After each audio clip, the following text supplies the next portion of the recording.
મહુવા શહેરથી ભવાની મંદિર જવાના માર્ગ પર આવેલી માલણ નદીમાં ગઈકાલે મોડી રાત્રિના એક કાર ખાબકી હતી। જો કે આ દુર્ઘટનામાં કાર ચાલક સુરક્ષિત છે અને કોઈને પણ ઈજા થવા પામી ન હતી, એ તે એક સારી બાબત છે।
ગઈકાલે મોડી રાત્રિના સમયે ભવાની મંદિર જવાના માર્ગ પર આવેલ માલણ નદીમાં એક 4 વ્હીલ કાર ખાબકી હતી।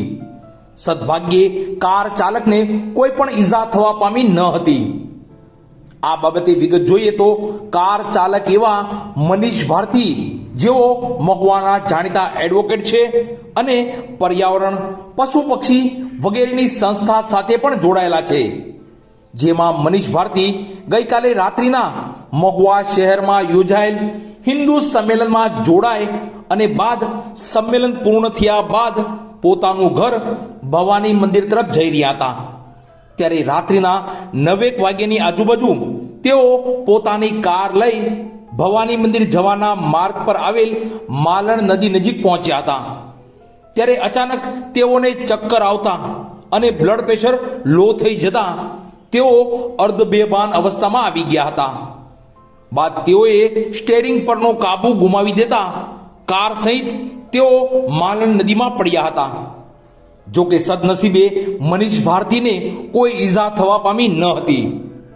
આજે તેની સાથે રૂબરૂ વાતચીત કરતા જાણવા મળ્યું કે તેઓને અવારનવાર બ્લડ પ્રેશર ઓછું થઈ જાય છે અને તેઓ એડવોકેટ હોય, કોર્ટના કામ દરમિયાન પણ આવી બ્લડ પ્રેશરની તકલીફ ઘણી જ વખત થાય છે અને આ બ્લડ પ્રેશર ડાઉનને લઈ તેઓ રેગ્યુલર દવા પણ લઈ રહ્યા છે। પણ ગઈકાલે વિરાટ હિન્દુ સંમેલનમાં મોડું થઈ જતા દવા લેવાનું ભૂલાઈ ગયું હતું અને દવા ન લેવાને કારણે આ દુર્ઘટના ઘટી હતી।